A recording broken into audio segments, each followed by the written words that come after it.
बिस्मिल्लाहिर्रहमानिर्रहीम। रब्बि इश्रह ली सदरी व यस्सिर ली अमरी वहलुल उक़दतम मिन लिसानी यफ़क़हू क़ौली। Dear student, Assalamu alaikum. Hope you all will be fine. So today we start again our exercise 4.1 from question number 4.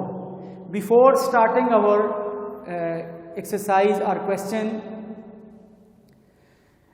we learned about the different operation on algebraic expression, that how we can add different algebraic expression or subtract, multiply or divide. तो बेटा इससे पहले जो हमने पढ़ा था उसमें यही था कि हमने अलजेब्रिक एक्सप्रेशन क्या होती हैं, रैशनल एक्सप्रेशन क्या होती हैं, पोलिनोमियल्स क्या होते हैं, ये सारी चीज़ें थी।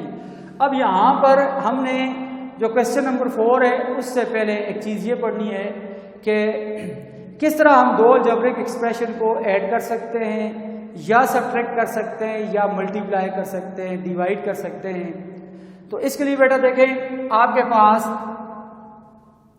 जिस तरह मैं एक सिंपल सी एग्जांपल के तौर पे मैं लिखता हूं जी a + 3 + 2a।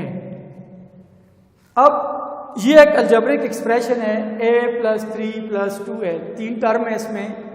तो ऐड या सब्ट्रैक्ट करने से पहले आपको ये कंसेप्ट पता होना चाहिए कि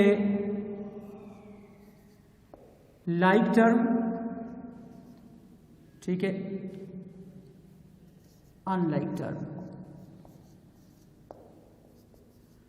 कि लाइक टर्म क्या होती है और अनलाइक टर्म क्या होती है। अब मिसाल के तौर पे मैं लिखता हूं a + b। ये एक अलजेब्रिक एक्सप्रेशन है a + b। अब ये इसमें दो टर्म है, एक a और एक b है। तो देखें बेटा, अब a आपके पास और b तो ये डिफरेंट हैं। a + b हमने लिखा हुआ है, लेकिन हम इनको इसी फॉर्म में ये मजीद ऐड नहीं हो सकते क्योंकि ये अनलाइक टर्म है, एक a और एक b है, ठीक है। इसी तरह मैंने ये लिखा हुआ है a + 3 + 2a। अब जरा गौर करें, ये भी एक एक्सप्रेशन है। अब इसमें आपके पास ये 3 है, ये कांस्टेंट टर्म है, यानी यहाँ पर a की पावर क्या है, 0 है। तो यहाँ पर a की पावर 1 है और यहाँ पर भी क्या है, a की पावर 1 है, यानी इधर भी a और इधर भी a। अब यहाँ इसका कोफिशिएंट 1 है और जबकि इसका कोफिशिएंट क्या है जी, 2 है। इसका कोफिशिएंट क्या है, 2 है। तो एडिशन या सब्ट्रैक्शन में हम क्या होता है कि जो लाइक टर्म है वो ऐड होती है और जो अनलाइक टर्म है उसको हम एज इट लिख देते हैं, यानी उसमें कोई चेंजेस नहीं लाते। तो बेटा यहाँ पर a + 3a + 2a में आप a + 3 + 2a में लाइक टर्म क्या है, तो पहले आप इसको थोड़ा सा अरेंज कर दें। कैसे अरेंज करेंगे, a + 2a लाइक टर्म को इकट्ठा कर दें और जो अनलाइक है उसको लास्ट में छोड़ दें। अब ये क्या बन जाएगा, यहाँ इसका कोफिशिएंट क्या है, 1 और यहाँ इसका कोफिशिएंट क्या है, 2। तो याद रखें, एडिशन में हमेशा जो कोफिशिएंट्स होते हैं वो ऐड होते हैं, या सब्ट्रैक्शन में जो कोफिशिएंट होते हैं वो लाइक टर्म के सब्ट्रैक्ट होते हैं। तो बेटा यहाँ पर a का कोफिशिएंट क्या है, 1 है और यहाँ पर a का कोफिशिएंट क्या है, 2 है। तो 1 + 2 कितना आ गया, 3। तो हम इसको क्या लिख सकते हैं, 3a + ये तो अनलाइक टर्म है, तो इसका रिजल्ट क्या आ गया, 3a + 3। तो बेटा ये हमारे पास एक अलजेब्रिक एक्सप्रेशन थी, ठीक है। तो इसको हमने ऐड कर दिया कि हमने क्या किया, a + 3 में 2a को ऐड किया तो क्या रिजल्ट आ गया, 3a + 3। सेम प्रोसीजर जो है वो किसके साथ है जी, सब्ट्रैक्शन के साथ है। अब मल्टीप्लिकेशन में अगर हमारे पास फॉर एग्जांपल एक अलजेब्रिक एक्सप्रेशन है जी a + b, ठीक है, और दूसरी अलजेब्रिक एक्सप्रेशन भी क्या है जी, a + b। अब दरमियान में मल्टीप्लाई है, ठीक है।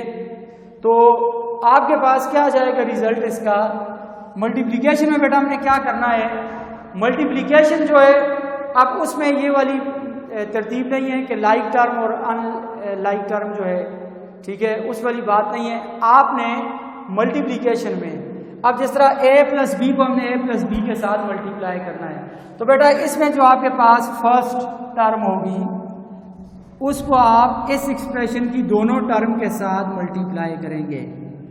फिर दरमियान में कौन सा साइन आ रहा है? प्लस है। अब दूसरी टर्म प्लस बी है, तो प्लस बी को अब इस दूसरी पूरे आप एक्सप्रेशन के साथ मल्टीप्लाई कर देंगे। देखें इस आपके पास जो एक्सप्रेशन है इसकी पहली टर्म क्या है? ए है। तो इसकी पहली टर्म को आपने पूरी दूसरी अलजेब्रिक एक्सप्रेशन के साथ मल्टीप्लाई कर दिया। फिर जो दूसरी टर्म है प्लस बी, इसको भी आपने इस पूरी के साथ मल्टीप्लाई कर दिया। तो बेटा ये क्या बन गया हमारे पास? देखें a into A plus B plus B into A plus B. अब मल्टीप्लिकेशन में क्या होगा? अब मल्टीप्लिकेशन में दो चीजें हैं। एडिशन में तो सिर्फ हम कोफिशिएंट को ऐड करते हैं लाइक टर्म के, अनलाइक टर्म को ऐसे ही लिख देते हैं। लेकिन मल्टीप्लिकेशन में क्या होगा कि आप कोफिशिएंट को भी मल्टीप्लाई करेंगे और अगर लाइक टर्म होंगी तो उनके जो एक्सपोनेंट होंगे वो ऐड हो जाएंगे, और अनलाइक होंगी तो उनको आप उसी तरह प्रोडक्ट की फॉर्म में लिख देंगे। फॉर एग्जांपल यहाँ पर आप देखें, ये एक पार्ट आप इस पर बहुत ज़्यादा फोकस करें। अब इसका कोफिशिएंट क्या है? 1 है। इसका कोफिशिएंट भी क्या है? 1 है। तो ये a पहले 1 a से मल्टीप्लाई होगा, 1 मल्टीप्लाई बाय 1 ही आ जाता है। मैंने इसको लिख दिया a मल्टीप्लाई बाय a। तो इसके लिए बेटा क्या तरतीब है कि a मल्टीप्लाई बाय a, ठीक है। तो इसको मैं चलें बिल्कुल इस तरह आपको सिंप्लीफाई करके बता देता हूँ, ये आ जाएगा, ठीक है। तो ये थोड़ा सा बल्कि इसको मज़ीद इस तरह करते हैं कि देखें जब हम 1 को 1 से मल्टीप्लाई करें तो रिजल्ट क्या आता है? 1। अब ये क्या है? a मल्टीप्लाई बाय a, इसको मैं ऐसे लिख देता हूँ, ठीक है जी। अब फिर 1 a किससे मल्टीप्लाई होगा? यानी 1 b से मल्टीप्लाई होगा, तो दरमियान में प्लस है, तो 1 मल्टीप्लाई बाय 1 क्या आ जाएगा? अगेन 1 आ जाएगा। a मल्टीप्लाई बाय b, ठीक है। तो ये हमारा जो पहली टर्म थी ये algebraic expression second algebraic expression से मल्टीप्लाई हो गई। अब आते हैं प्लस b को मल्टीप्लाई करते हैं इसके साथ, तो बेटा क्या होगा? प्लस इधर क्या है? 1, इधर क्या है? 1 मल्टीप्लाई बाय 1 ही रहेगा, तो ये क्या बन जाएगा? b multiply by a। फिर यहाँ पर प्लस है और यहाँ पर भी प्लस है, ये प्लस आ जाएगा, तो 1b मल्टीप्लाई बाय 1b क्या हो जाएगा? 1 मल्टीप्लाई बाय 1 आ जाएगा, और ये क्या आ जाएगा? b मल्टीप्लाई बाय b आ जाएगा। तो देखें जब भी हमारे पास ये हमने सेकंड चैप्टर में लॉज ऑफ एक्सपोनेंट में पढ़ा है कि बेटा जब बेसिस सेम हो, जिस तरह मैंने कहा था x power a multiply by x power b। अब ये भी बेस x है और ये भी बेस x है, तो जब बेसिस सेम हो तो एक्सपोनेंट आपस में क्या हो जाते हैं? ऐड हो जाते हैं। तो क्या आ जाएगा? a plus b। तो यहाँ पर देखो, यहाँ बेस क्या है? a, यहाँ भी बेस क्या है? a। इसका एक्सपोनेंट 1 है, इसका एक्सपोनेंट 1 है, तो ये आपस में क्या हो जाएंगे? जाहिर है बेसिस सेम है तो एक्सपोनेंट ऐड हो जाएंगे, 1 प्लस 1 हो जाएगा, ठीक है। 1 तो 1 किसी चीज़ से मल्टीप्लाई हो कोई फर्क नहीं पड़ता, प्लस अब ये 1 किसी चीज़ से मल्टीप्लाई हो कोई फर्क नहीं पड़ता। मैंने आपको कहा था कि जब बेसिस सेम नहीं होंगी यानी टर्म्स डिफरेंट हैं तो उसको हम एज इट लिख देंगे, क्या आ जाएगा? a b आ जाएगा। फिर ये भी डिफरेंट है तो क्या आ जाएगा? b a। यहां पर ये भी b और ये भी b है। अब ये बेसिस क्या है जी? सेम है, तो इनके एक्सपोनेंट क्या हो जाएंगे? ऐड हो जाएंगे। तो ये क्या बन गया? a का स्क्वायर प्लस ए बी, और बी ए को भी हम ए बी लिख सकते हैं, ठीक है, कि इनकी जगह चेंज करने से कोई फर्क नहीं पड़ता। जिस तरह हम 2 मल्टीप्लाई बाय 3 को 3 मल्टीप्लाई बाय 2 लिख सकते हैं, कोई फर्क तो नहीं पड़ता, ठीक है। प्लस क्या आ जाएगा? b का स्क्वायर, तो ये क्या बन गया? a square plus A B plus A B. देखें अब ये लाइक टर्म है, दोनों एक जैसी हैं, इसका कोफिशिएंट 1, इसका कोफिशिएंट 1, तो क्या आ जाएगा? 2ab प्लस b का स्क्वायर। तो a प्लस b को हमने a प्लस b से मल्टीप्लाई किया तो क्या आ गया? a स्क्वायर प्लस 2ab और प्लस b का स्क्वायर। तो ये मल्टीप्लिकेशन का तरीका है। तो अब बेटा हम अपनी एक्सरसाइज 4.1 पे चलते हैं। तो पहले हम क्वेश्चन नंबर 4 को सॉल्व करते हैं कि उसमें यही है कि कैसे हम अलजेब्रिक एक्सप्रेशन जो है उनको ऐड कर सकते हैं और इसी तरह उनको कैसे हम, तो मैं इधर क्वेश्चन नंबर 4 लिखता हूँ, उसका एक क्वेश्चन करते हैं। क्या है जी? 4x² minus 5x minus 10, question number 4 है।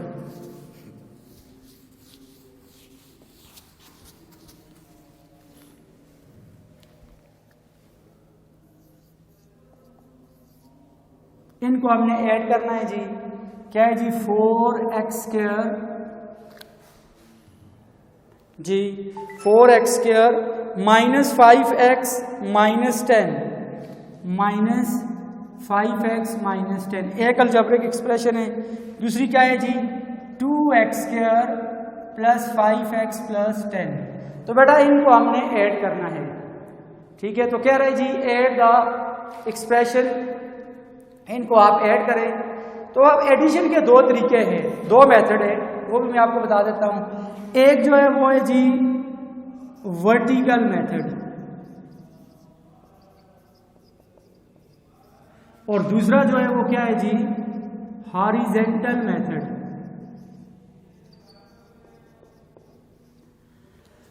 अब देखें वर्टिकल से क्या मुराद है? वर्टेक्स, जिस तरह कॉलम होते हैं वर्टेक्स, तो वो इस तरह ऊपर से नीचे होता है। हॉरिजेंटल क्या है जी? इसको हम उर्दू में उफ़की कहते हैं कि ये बिल्कुल हॉरिजन के साथ, ये ज़मीन के साथ होगा, ठीक है। तो यानी अगर ऐसे होगा तो ये हॉरिजेंटल है और ऐसे होगा तो ये वर्टिकल है। तो अब ये दो हमें बेटा एक्सप्रेशन दी हुई है, मैं दोनों मेथड से करता हूँ, आपको जो ज़्यादा इजी लगे आप उसको फॉलो करें। बहरहाल हॉरिजेंटल मेथड जो है वो जब आपके पास फ्रैक्शन होती है तो उसमें ज़्यादा इफेक्टिव है, उसमें वर्टिकल मेथड कॉम्प्लिकेटेड है। तो बहरहाल मैं आपको अगर जिस तरह यहाँ पर यह फ्रैक्शन या रैशनल एक्सप्रेशन की फॉर्म में तो नहीं है, ठीक है, तो इसमें दोनों मेथड, बल्कि इसमें वर्टिकल मेथड ज़्यादा इजी आपको लगेगा। तो देखें पहली एक्सप्रेशन क्या है? 4x² माइनस 5x माइनस 10, और अब जो लाइक टर्म होगी यानी x² के नीचे हम x² को लिखेंगे, x वाली टर्म के नीचे x वाली टर्म लिखेंगे और कांस्टेंट के नीचे कांस्टेंट लिखेंगे। तो इसके लिए पहले बेटा थोड़ा सा आर्डर, आपने उसके आर्डर का ख्याल रखना है कि कोशिश करें कि कोई भी एक्सप्रेशन दी है उसको आप डिसेंडिंग आर्डर में लिखें। डिसेंडिंग आर्डर क्या होता है? बड़ी वैल्यू से छोटी वैल्यू की तरफ जाना, इसको उर्दू में तरतीब नजूली कहते हैं, डिसेंडिंग आर्डर, कि ऊपर से नीचे। तो सबसे पहले बड़ी वैल्यू, फिर छोटी, फिर छोटी। अब बीच में अगर कोई वैल्यू मिस है तो उसकी आपने जगह छोड़ देनी है। अब देखो यहाँ पर जिस तरह 4x², अब x की पावर 2 है, फिर x की पावर 1 है, यहाँ नहीं है तो इट्स मीन x की पावर 0 है। तो ये ऑलरेडी उसने किस में दिया हुआ है? डिसेंडिंग आर्डर में, तो इसको चेंज करने की ज़रूरत नहीं है। दूसरी एक्सप्रेशन क्या है? 2x² प्लस 5x प्लस 10, तो ये भी बेटा ऑलरेडी किस में है? डिसेंडिंग आर्डर में है। क्लियर होगी बात? अब देखो इसको हमने ऐड करना है, तो मैंने आपको क्या कहा है? जो लाइक टर्म होंगी उनको आपने एक दूसरे के नीचे लिखना है। ये 4x² है और ये भी क्या x² वाली टर्म है, तो क्या आ जाएगा? 2x² प्लस 5x और प्लस 10। तो बेटा इनको आप ऐड कर दें, क्या आता है? तो एडिशन में मैंने आपको बताया था कि सिर्फ जो कोफिशिएंट है वो ऐड होते हैं। एडिशन में क्या होता है? कोफिशिएंट ऐड होते हैं। तो x² का कोफिशिएंट क्या है? +4, और यहाँ x² का कोफिशिएंट क्या है? +2। तो +4 और +2 क्या रिजल्ट आ जाएगा?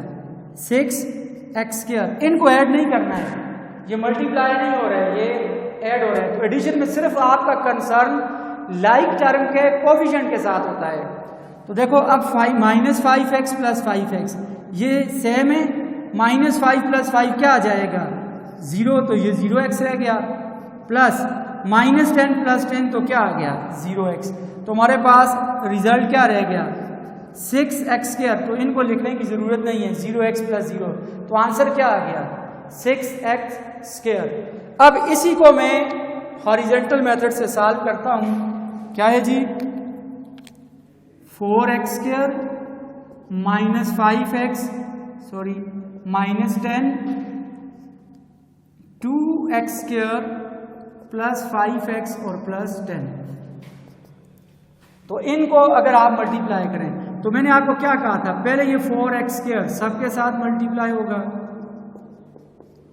ठीक है, फिर माइनस 5x सारे के साथ मल्टीप्लाई होगा, और फिर ये जो माइनस 10 है ये सब के साथ मल्टीप्लाई होगा 10। तो बेटा देखें ये यहाँ पर इस क्वेश्चन में आपको ये थोड़ा लेंथी लगेगा। 4x² मल्टीप्लाई बाय, पहले कोफिशिएंट को मल्टीप्लाई करो, 4 2s are 8, ये x² है ये x² है, तो मल्टीप्लिकेशन में जब आपके पास वेरिएबल की बेसिस सेम हो तो पावर्स ऐड हो जाती हैं, तो क्या आ जाएगा 2 + 2 क्या बन गया 4 प्लस, अब देखें पहले इसको इससे मल्टीप्लाई किया, अब इसको हम इससे मल्टीप्लाई करते हैं तो क्या आ जाएगा 4 मल्टीप्लाई बाय 5 20x, और यहाँ x की पावर 1 है तो क्या आ जाएगा x का क्यूब, फिर ये इससे मल्टीप्लाई होगा तो इसको मैं लिख देता हूँ, क्या आ जाएगा 4 मल्टीप्लाई बाय 10 40x² है तो इसको एज इट लिख दें। अब इस पे आ जाए क्या होगा माइनस, अब यहाँ साइन में मल्टीप्लाई आएंगे, इधर माइनस इधर क्या है प्लस है, minus into plus minus 5 2s are 10, इधर x पावर 1 है और इधर x पावर 2, क्या आ जाएगा x का क्यूब, ठीक है, फिर माइनस 5x और 5 माइनस 5 5s are 25, क्या आ जाएगा x², और माइनस 5 और 10 तो माइनस 50x आ जाएगा। फिर देखिए बेटा माइनस 10 को जब मल्टीप्लाई करेंगे, minus 10 multiply by 2 sorry 10 2s are 20x², minus into plus minus 10 5s are 50x और 10 10s are 100। तो अब जाहिर है ये हमने मल्टीप्लाई तो कर दिया, इसको हमने जाहिर है ऐड करना है, तो जो लाइक टर्म है पहले उनको ऐड करें।